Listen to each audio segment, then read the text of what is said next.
오늘 본문 말씀을 보게 되면 예수님의 초기 활동을 보여주는 그러한 내용으로 되어 있습니다.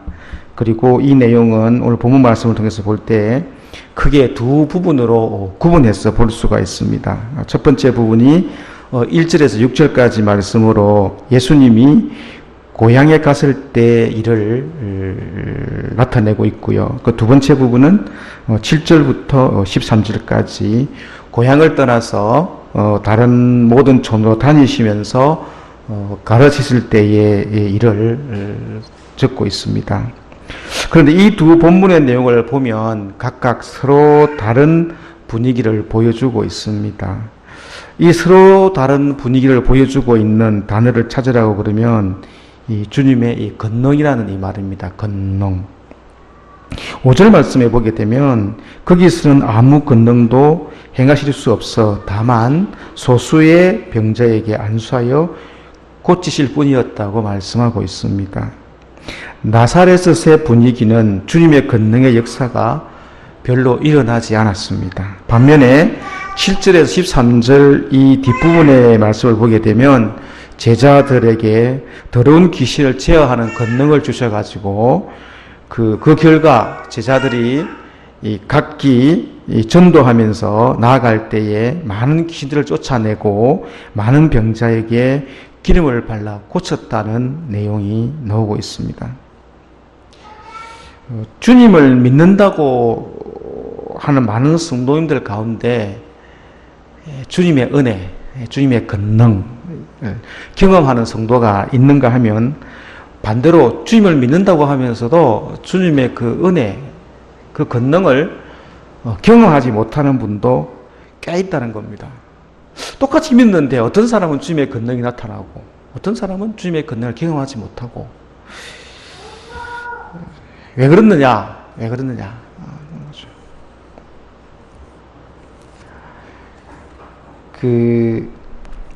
여러분이 잘 아시는 삭개오를 한번 보겠습니다. 삭개오가 주님을 만나기 전에는 참 힘든 인생을 살았습니다. 세리장으로 많은 재산과 권력을 가지고 사는 그 인생이었지만 참 그 권력과 부만 가지고는 그 인생이 다 채워지지가 않았습니다. 세리라는 직책 때문에 많은 사람들로부터 배척을 당했고요. 키가 작다는 것 때문에 자격지심 때문에 남들과 어울릴 줄도 몰랐고 그래서 더욱 높은 장벽을 쌓으면 쌓을수록 더 외롭고 답답한 삶을 살아가야만 했습니다. 자기를 외면한 자들에게 복수의 칼날을 겨누면서 더 많은 세금을 걷어들여야만 하는 그 악순환의 삶을 살아가는 삭개오였습니다. 그런 삭개오가 주님을 만났습니다. 여러분 잘 아시는 바와 같이 삭개오는 주님을 만난 이후로 그 인생의 변화가 찾아옵니다. 주님을 초대했습니다. 잔치를 베풀었습니다. 그것으로 끝나는 것이 아니라 가장 큰 변화는 여러분이 잘 아시는 바와 같이 누가복음 19장 8절에 나오는 삭개오가 주께 여짜오되 주여 보옵소서 내 소유의 절반을 가난한 자들에게 주겠사오며 만일 누구의 것을 속여 빼앗은 일이 있으면 내 값질이나 갚겠나이다. 삭개오의 고백입니다. 돈만 알았던 삭개오가 자기가 가진 것을 나누어 주는 주님을 만난 삭개오는 사람답게 사는 것이 무엇인지 알았다는 거죠. 여러분은 주님을 만난 이후에 좀 변화되었습니까? 예, 변화되었습니다.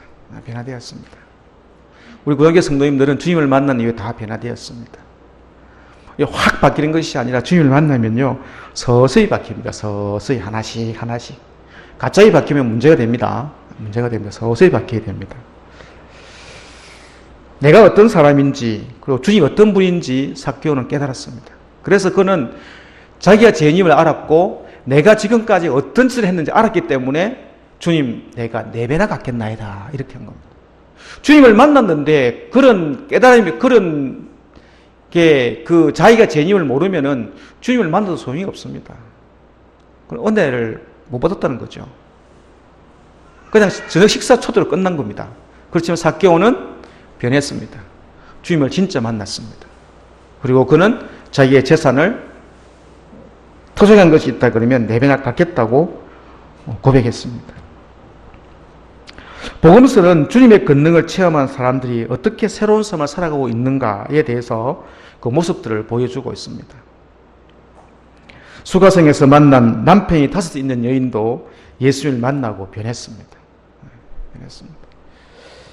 물론 주님을 다 만났다고 해서 다 변한 것은 아닙니다. 주님을 찾아온 많은 사람들 가운데 이렇게 변한 사람은 성경에 나오는 것 보면 그렇게 많지는 않습니다. 그 많은 무리들 가운데 그냥 무리로만 지칭되어 있지 변화된 사람은 그 권능에 힘입어 은혜 받은 사람 별로 없습니다. 전체 일을 놓고 봤을 때 예를 들어서 5,000명을 먹이셨는데 그 기적의 광경을 보고 그 예수님의 말씀을 듣고 몇 명이나 변화가 되었습니까? 진정으로 주님을 만난 사람들은 주님의 권능을 경험함으로 그들의 인생이 바뀝니다.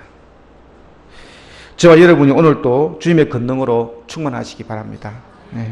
그러면 어떻게 주님의 권능으로 충만하게 살아갈 수 있을까?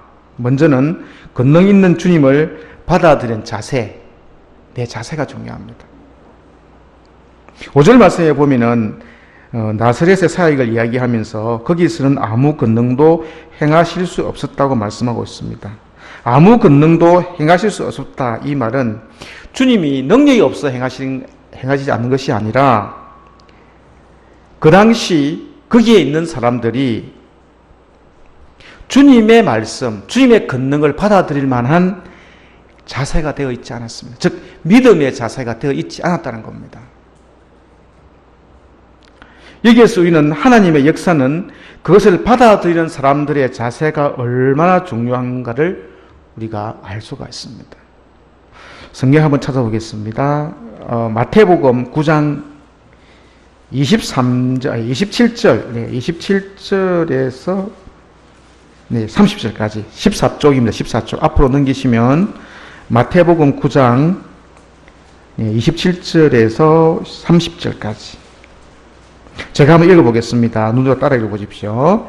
예수께서 거기에서 떠나 가실새 2맹인이 따라오며 소리질러 이르되 다윗의 자손이여 우리를 불쌍히 여기소서 하더니 예수께서 집에 들어가심에 맹인들이 그에게 나오거늘 예수께서 이르시되 내가 능히 이 일 할 줄을 믿느냐 대답하되 주여 그러하오이다 하니 이에 예수께서 그들의 눈을 만지시며 이르시되 내 믿음대로 되라 하시니 그 눈이 밝아진지라.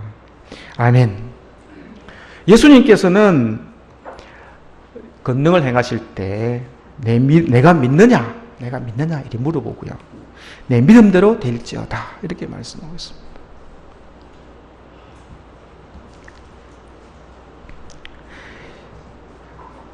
나사렛 사람들처럼 예수님을 받아들이지 않고 배척하면서 주님을 믿지 않는다면 하나님의 역사가 나타나지 않습니다.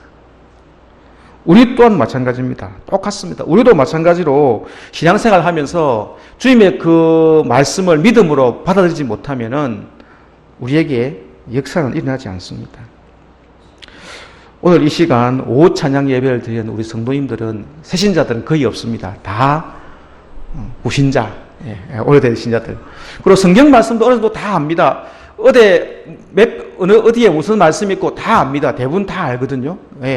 오랫동안 신앙생활 때문에 다 압니다. 중요한 것은 말씀을 알기는 아는데 설교 말씀을 듣는 자세부터 우리는 좀 조금 고쳐야 됩니다. 말씀을 듣는 자세부터 우리가 말씀을 아는 것도 중요하지만 자세부터. 그러니까 저 말씀은 딱 본문 보고 저 말씀은 이런 말씀이겠거니 하고 미리 짐작해서 줄 긋고 있는 분도 있거든요. 우리 교회는 그런 분이 없을 줄 압니다만 우리가 설교 말씀을 듣는 자세, 그다음에 말씀을 읽는 자세, 기도하는 자세 다 다르거든요. 우리가 주님의 권능을 경험하는 삶을 살고 싶다. 그 자세를 바꿔야 됩니다.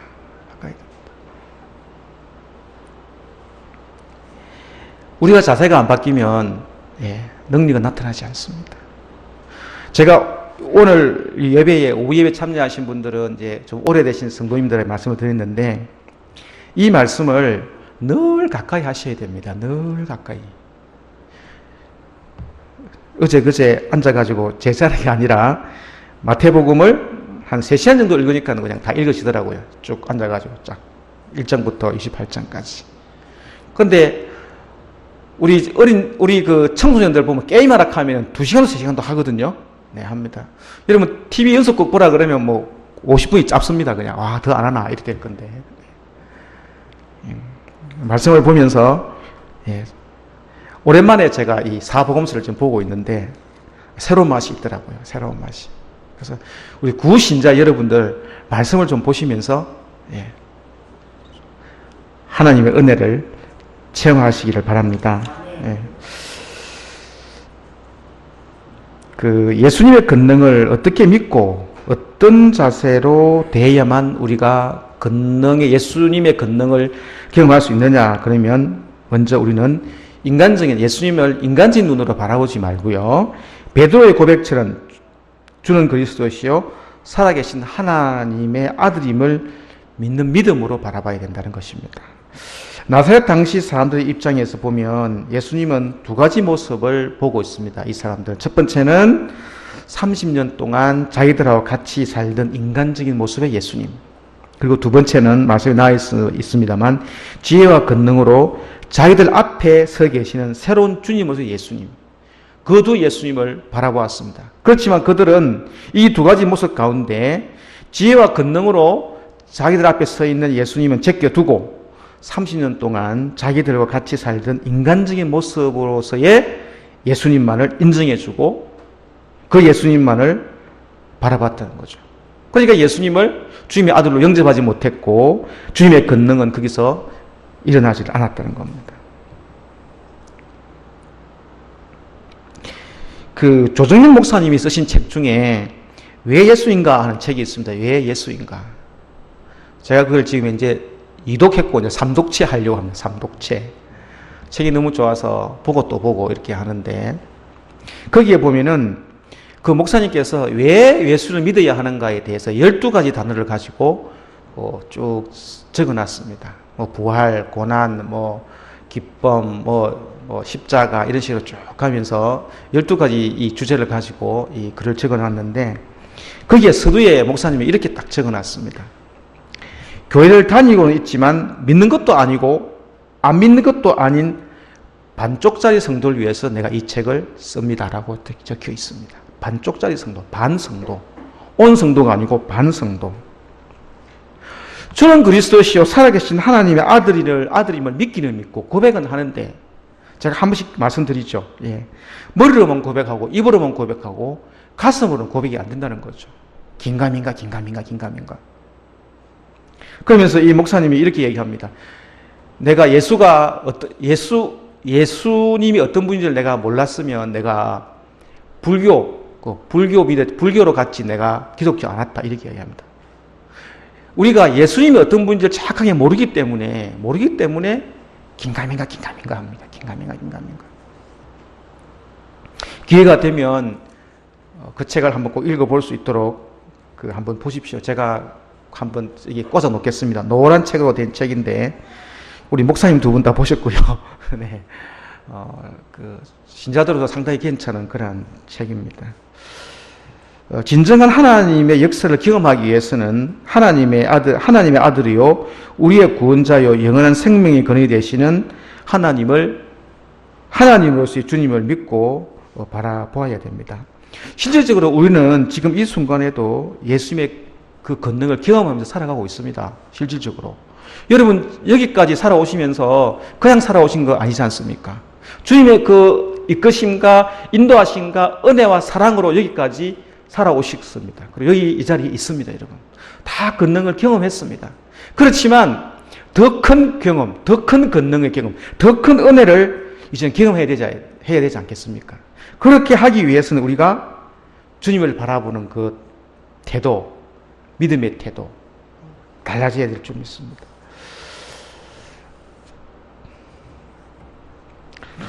두 번째로 주님의 권능을 경험하는 삶을 살아가기 위해서는 예수님 말씀에 순종으로 믿고 바라보아야 됩니다. 예수님의 말씀에 순종으로 믿고 바라보아야 한다. 7절 말씀 제가 읽어보겠습니다. 7절 말씀, 마가복음 6장 7절에서 9절 말씀을 제가 읽어보겠습니다.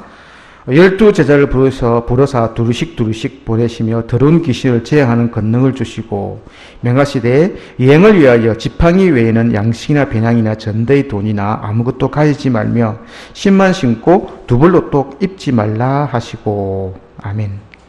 예수님께서 제자들에게 이제 짝을 지어가지고 이제 보냅니다. 그러면서 권능을 주시죠. 더러운 귀신을 제어하는 권능. 그런데 이상한 말씀을 하시죠. 지팡이 외에는 아무것도 가지지 말라. 신발하고 지팡이 외에는. 여러분 좀 이상하다 생각하지 않으십니까? 아니 그냥 다 들고 가면 되는데 왜 보니까 꼭 필요한 거 양식, 배낭, 전대의 돈. 왜 그걸 가지지 말아 했을까? 왜 그렇다고 생각하십니까? 다들 아마 난 이렇게 생각합니다. 전도사님이라는 말이 나올 것입니다. 간단합니다. 우리가 세상을 살아가는데도 이 부분이 필요하거든요. 뭐냐 그러면 주님의 능력만 의지하라는 거야. 주님의 능력만 의지해라. 돈 그거 의지하지 마라. 양식 의지하지 마라. 주님이 다 입히시고 먹이시고 다 할 거니까 주님의 능력만 의지해서 나아가라는 겁니다. 주님의 공급하심으로 살아라는 겁니다. 주님의 공급하심으로 살아라. 잘 안 되거든요. 그게 잘 안 됩니다. 제자들이 군소리 안 하고 그대로 합니다. 그대로 따르죠. 그대로 따릅니다. 지팡이는 왜 필요할까요? 수요 성경고 놓으신 분들 아시죠? 예, 개조처라고. 네, 개조처라고. 예. 하나님께서 우리를 보내실 때는 꼭 필요한 것은 주십니다. 꼭 필요한 것은 주십니다. 인간적인 생각을 가지고 가면 안 됩니다. 하나님의 공급하심을 철저히 믿고 나아가는 겁니다.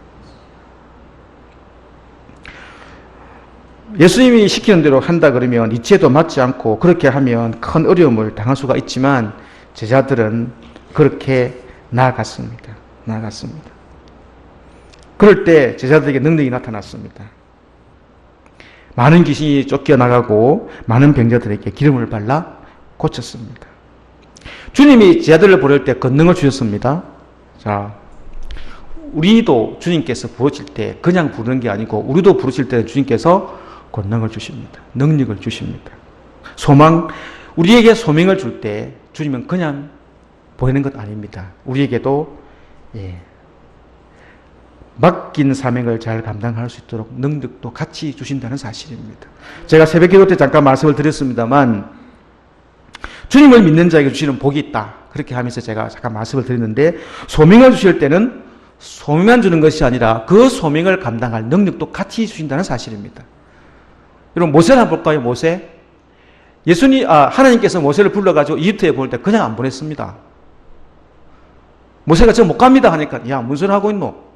그 지팡이 한번 던져봐라. 너 손 넣었다가 빼봐라. 능력 주어서 보냈습니다. 내가 너와 함께 하겠다. 여러분 하나님으로부터 우리가 부름을 받았다. 이거 다 부름 받았습니다. 하나님이 능력 주십니다. 그래서 그 능력을 쓸 줄을 모릅니다. 쓸 줄을. 직장뿐만 아니라 교회의 직분을 맡아서 봉사할 때도 직분만 주시는 것이 아니라 하나님은 분명히 우리에게 그 능력을 주십니다. 함께 주십니다. 믿으시기 바랍니다.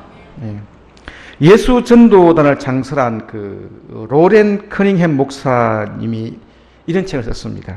벼랑 끝에 서는 용기. 벼랑 끝에 서는 용기. 이 책에서 이 목사님은 이렇게 이야기를 합니다. 벼랑 끝에 서는 용기를 가질 때 구원하시고 인도하시고 축복하시는 하나님의 크신 역사를 경험할 수 있다고 쓰고 있습니다.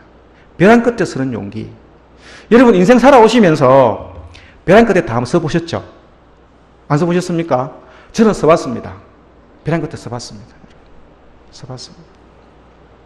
제가 예전에 한 번씩 말씀드렸지 않습니까? 몇 번 보트를 쌌다 풀었다 했다고. 진짜로 왔다 풀었다 했다니까요. 벼랑 끝에 서보면요. 벼랑 끝에 서보면 내가 하나님을 진실하게 믿는지 이때까지 가짜로 믿는지가 표가 확실히 납니다. 확실히 납니다. 벼랑 끝에 섰을 때 진실히 믿는 분은요. 하나님을 붙잡습니다. 그런데 진실하게 믿지 않는 사람은요. 하나님을 등집니다. 하나님 있기를 뭐 있어. 하나님 있으면 내한테 이렇게 했을까 봐 등지고 가버립니다. 등집니다.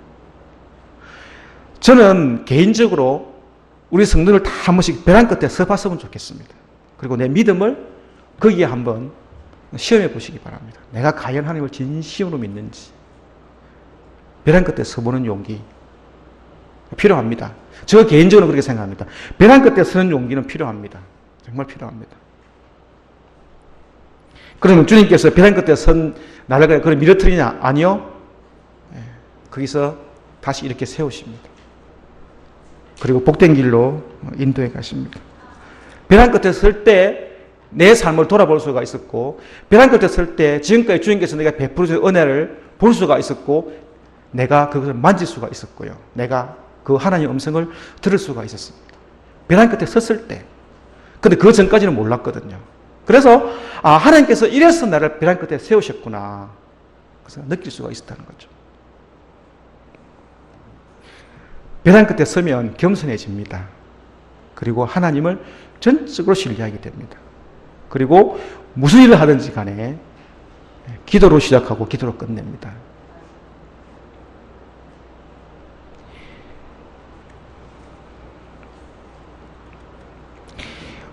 오늘 우리가 벼랑 끝에 서는 용기까지는 아닐지라도 한번 주님 말씀에 끝까지 순종할 수 있기를 바랍니다. 말씀으로 믿음으로 선포된 그 선포에 순종하면서 복된 인생 살아가는 저와 여러분 되시기를 주님의 이름으로 축원드립니다. 말씀을 맺겠습니다. 주님을 인간적인 모습으로만 보지 마시고 입으로만 머리로만 주여 주여 하지 마시고 살아계시고 역사하시는 주님을 믿고 그 말씀에 진정으로 순종하는 삶을 살아가시기 바랍니다. 그래서 성경 말씀에 쓰여 있는 대로 주님이 주신 복된 은혜를 누리며 사는 복된 인생으로 살아가는 저와 여러분 될 수 있기를 주님의 이름으로 축원드립니다. 기도드리겠습니다. 하나님, 주님 주신 은혜에 감사드립니다. 주님이 주신 권능의 능력으로 살아가고자 합니다. 주는 그리스도이시여 살아계신 하나님의 아들임을 믿는 믿음의 고백 가운데 주님이 명령하신 말씀에 늘 순종하는 믿음을 저희들에게 허락하여 주시옵소서. 그래 이 험한 세상 살아갈 때에 주님의 권능을 경험하는 저희들이 되게 하여 주시옵소서. 또한 특별히 주님 대마도 문화탐방으로 아동부 여름성경학교가 개최됩니다. 오고 가는 교통편과 참여하는 모든 이들에게 건강함도 허락하시고 또한 주님의 크신 은혜를 경험하는 귀한 문화체험이 되게 하여 주시옵소서. 예수님의 이름으로 기도드립니다. 아멘.